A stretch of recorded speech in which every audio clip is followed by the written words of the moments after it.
오늘 드리는 말씀은 지난 금요 심야 기도의 설교를 발전시킨 것입니다. 새로운 설교를 하기보다는 이 설교가 성도님들에게 더 유익이 되리라고 생각이 되었기에 이 말씀을 발전시켜서 드리게 되었습니다. 국내에서 개봉한 바람이라는 영화를 보면 유치원생 아들이 퇴근하는 아빠를 길목에서 기다리는 장면이 나옵니다. 아빠가 아들을 보고 반가워서 등에 업고 집으로 들어가는 길에 너는 아빠를 기다리고 있었냐? 아빠가 사오는 과자를 기다리고 있었냐라고 물어봅니다. 사실 어린이에게 별 차이가 있겠습니까? 아빠가 있는 곳에 과자도 있고 아빠도 기다리고 과자도 기다리는 것이지 물어보는 아빠가 주책입니다. 그건 마치 젊은 여성이 사귀는 남자친구에게 자기는 내가 좋은 거야, 내 미모가 좋은 거야 라고 물어보는 것과 흡사합니다. 남친에게 솔직한 답변을 기대할 수 없습니다. 둘 다 좋아 라고 대답을 해야 후환이 없을 것입니다. 우리는 흔히 듣기를 주님의 축복을 사모하기보다는 주님을 사모해야 된다라고 듣습니다.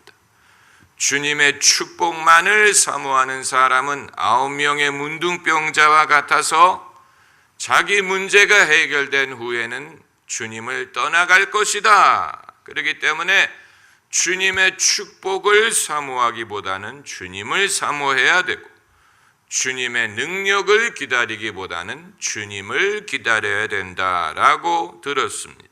그러나 오늘 본문에 등장하는 38년 된 병자에게는 그냥 예수님만으로는 부족하고 예수님이 주실 혜택을 구해야 했습니다. 그냥 예수님만 함께 해주시면 저는 바랄 게 없어요 라고 말할 수 없고 예수님이 주실 것을 받아야 했고 받기를 응해야 했습니다. 예수님이 주시는 선물을 받아들이는 것이 예수님을 받아들이는 것이었습니다. 예수님의 능력을 수용하는 것이 예수님을 수용하는 것이었습니다. 만일 예수께서 내가 낫고자 하느냐 물어보셨을 때 그 병자가 거절했다면 그것은 예수님의 치유를 거절하는 것뿐만이 아니고 예수님을 거절하는 것이 되었을 것입니다. 주님의 축복과 주님을 구별해서 생각할 수 없습니다. 예수님 말씀이 내가 너를 시키지 아니하면 너는 나와 상관이 없느니라고 하셨습니다. 예수님이 하시는 이 일을 수용하는 것이 예수님을 수용하는 것입니다. 또 우리는 듣기를 사람이 하나님께 무엇을 해달라고 조르기보다는 하나님의 뜻대로 이루어지리다 라고 기도하는 것이 더 나은 신앙이라고 들었습니다. 좋으실 대로 as you wish 주님이 정하시는 대로 소위 내 뜻대로 마옵시고 아버지 뜻대로 하옵소서라는 식의 신앙이 그것이 훌륭한 신앙이라고 배웠는데 그러나 오늘 본문의 병자는 예수께서 내가 낫고자 하느냐 물으셨을 때 그저 주님 좋으실 대로 하세요. 주님의 뜻하시는 대로 하세요 라고 넘어갈 수가 없었고 자신의 의사를 밝혀야 했습니다. 내가 낫고자 하느냐? 그 질문은 내가 낫기를 원하느냐라는 질문입니다. Do you want to be healed? 자기가 무엇을 원하는지를 밝힐 필요가 있었습니다. 본인이 무엇을 원하느냐에 따라서 그의 운명이 바뀔 수 있었으니까 주님은 이 사람에게 상당 분량의 재량권을 주신 것이고 우리 모두에게도 상당한 분량의 재량권을 주신 것입니다. 그저 믿음이 좋다고 해서 자기 의사가 없고 이래도 고만 저래도 고만인 것이 아니에요. 마리아가 성령으로 잉태하기 전에 천사가 그를 찾아와서 물어봤어요. 그것을 고했습니다. 그것을 교회 용어로 수태고지라고 부릅니다. 그런데 그것이 일방적인 것이 아니었습니다. 일방적인 것이 될 수가 없죠. 마리아가 응낙을 해야 했습니다. 저는 주의 계집종이오니 말씀대로 내게 이루어지리다 라고 적극적으로 승낙을 해야 했습니다. 그건 당연한 것이 아닙니까? 하나님이 호렙산에서 모세를 선지자로 부르실 때 모세의 분명한 응답을 요구하셨습니다. 우리는 예로부터 사양하는 그런 문화가 있지요. 아니에요. 저는 자격이 없어요. 저 말고 다른 사람을 찾아보심이 어떨까요? 그러나 모세에게는 사양하는 것이 옵션이 아니었습니다. 모세가 계속 사양하니까 하나님이 노하셨다고 했어요. 우리가 만일 저는 자격이 없어요 라고 말한다면 주님은 그것을 불신으로 간주하시고 주님이 원하시는 대답이 아닙니다. 설사 인간적으로는 자신이 없더라도 예, 해보겠습니다 라고 대답하는 것이 믿음이. 그렇다면 이 38년 된 병자에게 예수님은 왜 내가 낫고자 하느냐라고 물어보셨습니까? 물어보나 마나 한 것이 아닙니까? 38년 동안이나 병을 앓았던 남자가 무엇을 원하겠습니까? 그러나 그것이 그렇게 단순한 질문이 아닌 이유는 38년이나 된 병자이기 때문에 이 질문이 필요했던 것입니다. 38년이나 같은 병을 앓아왔다면 그 병은 이 사람의 삶의 일부분이에요. 익숙해져서 병이 없는 자신의 삶을 기억하지 못합니다. 자기가 건강했을 때의 모습이 기억나지 않습니다. 자기가 기억하는 한 이 병은 항상 함께 있었습니다. 38년이나 이 병과 함께 살아왔는데 이제 와서 굳이 병과 헤어질 이유가 무엇일까? 그렇게 생각할 수 있습니다. 너무 익숙해졌기 때문에. 헬싱키 신드롬이라는 게 있지요. 헬싱키 증후군. 이것은 유괴를 당한 피해자가 범인과 너무 친해져서 범인과 뜻을 같이 한다는 뜻입니다. 이게 헬싱키 신드롬이. 사람이 질병이든 불의함이든 죄든 너무 오래 살다 보면 그게 익숙해져서 그게 자기를 갉아먹는다는 것을 알면서도 친해집니다. 그것이 없는 삶을 상상할 수 없습니다. 그렇기 때문에 예수 그리스도를 믿으려면 일찍 믿는 것이 좋다고 말하는 것입니다. 왜냐하면 오랫동안 비신앙인으로 살던 사람에게는 내가 이 오랜 세월 동안 예수를 안 믿었는데 이제 와서 믿는다고 무슨 차이가 있을 수 있겠느냐라고 생각할 수 있습니다. 당연히 많은 것이 달라지지요.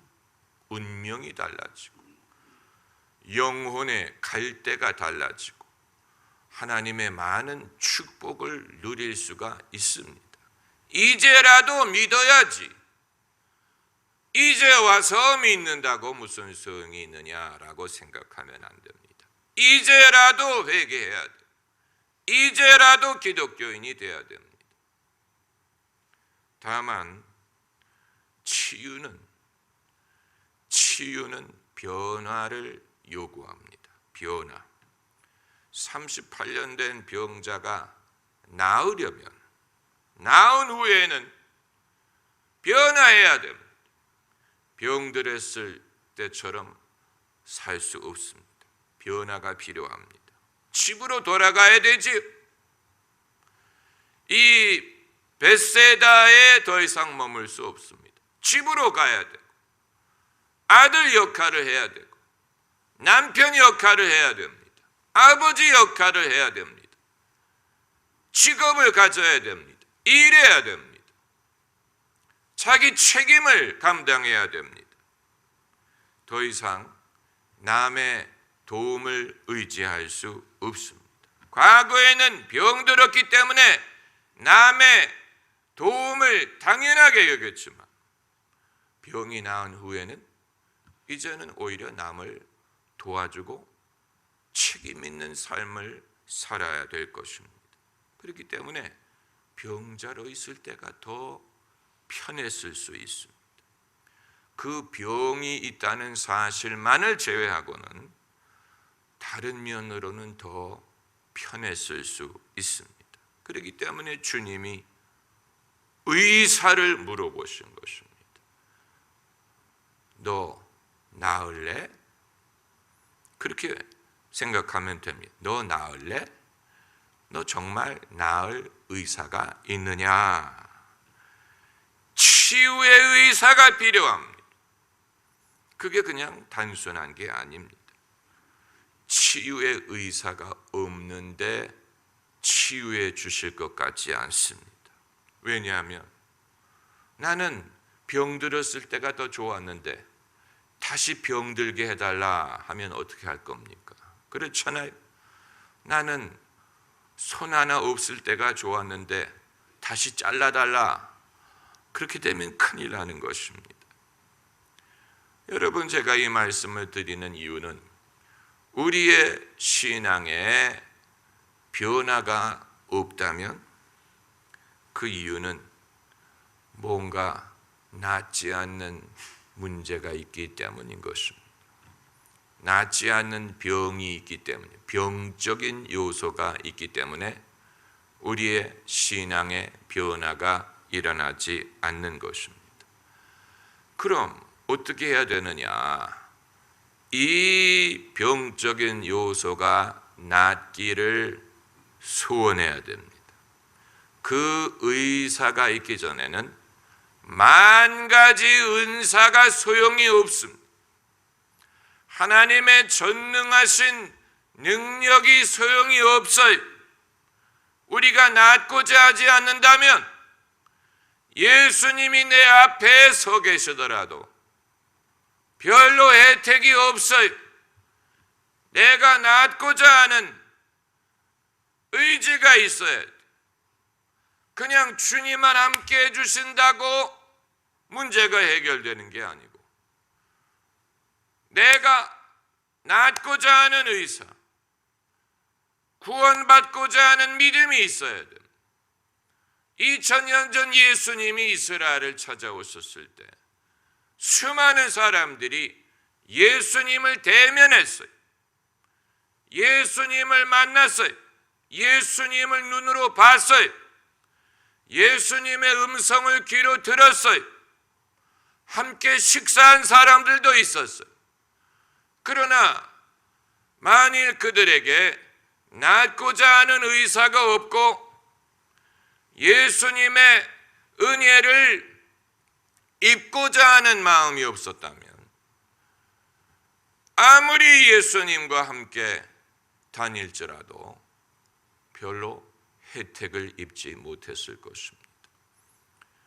예수님이 눈에 보이지 않는 지금도 마찬가지, 예수님이 당신의 교회와 함께 하시는 것을 우리가 믿지만 예수님의 임재를 우리가 경험을 하지만 만일 내 마음속에 변화될 의사가 없다면 예수님이 아무리 교회와 함께 하시더라도 그것이 나에게 별로 혜택이 되지 못할 것입니다.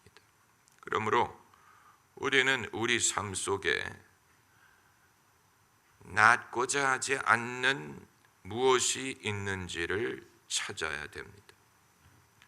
본문에서 예수님이 38년 된 병자에게 하신 질문은 우리 모두에게 하시는 질문, 요한복음에 니고데모에게 하신 말씀이 우리에게 하신 말씀인 것처럼 사마리아 여인에게 하신 말씀이 우리에게 하신 말씀이죠. 마리아, 마르다에게 하신 말씀이 우리에게 하신 말씀인 것처럼 38년 된 병자에게 하신 말씀도 우리에게 하시는 말씀입니다. 다만 다짜고짜 물어보면 사람은 당황을 할 수밖에 없겠지요. 내가 낫고자 하느냐라는 질문이 우리를 당황하게 할 수 있습니다. 화광교회를 담임하시던 목사님이 제가 신학교 다닐 때 LA를 와서 부흥회를 하시면서 설교하는 중에 당신이 사모님과 어떻게 결혼하게 됐는지를 말씀을 하셨는데 사모님을 처음 만나서 청혼을 했더니 부담이 된다 하면서 거절을 하시더래. 부담이란 말은 간이 붓는다는 뜻인데 간이 부어가면서까지 시집 오는 것을 원치 않아서 글렀나 보다 했는데 그 여자분에게 만나자고 전화가 왔다는 거예요. 그러니까 처음에는 부담이 됐지만 곰곰이 생각을 하면서 마음이 준비가 되었다는 얘기가 아니겠습니까?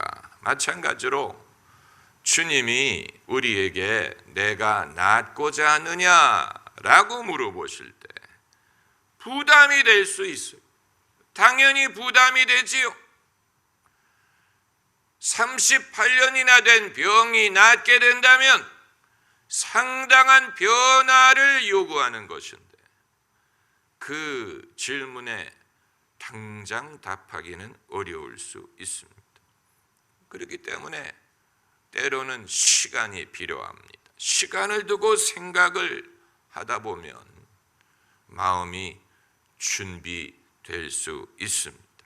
그래서 내가 낫게 된 후에 새로운 현실을 받아들일 수 있을지 장담할 수 없지만 그건 그때 가서 염려하면 되고 그때 가면 감당할 능력 주실 줄을 믿고 내가 낫고자 하느냐 하실 때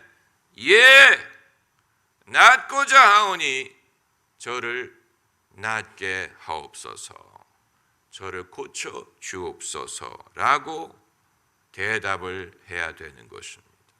그렇게 하면 우리가 낫는 것뿐만이 아니고 그 나음과 함께 여러 가지 축복이 따라오게 될 것입니다. 그 축복을 주기를 원하십니다. 그러나 그건 낳은 다음에 누릴 수 있는 축복. 낳기 전에는 그 축복이 내게 축복이 되지 않을 수 있어. 교만하게 만들든 엉뚱하게 시험에 들게 만들 수 있습니다. 낳은 후에 감당할 수 있는 축복. 주님이 왜 우리를 낳게 하려고 하시느냐? 그 이후에 하실 일들이 있기 때문입니다. 가나안 땅에 들어가야 젖과 꿀이 흐르는 땅을 맛볼 수가 있는 거죠. 가나안 땅에 들어가야 그 땅을 차지할 수 있는 거죠. 우리가 낳아야 낳은 자에게 예비하신 주님의 축복을 얻을 수 있는 것입니다. 할렐루야. 기도하십시다.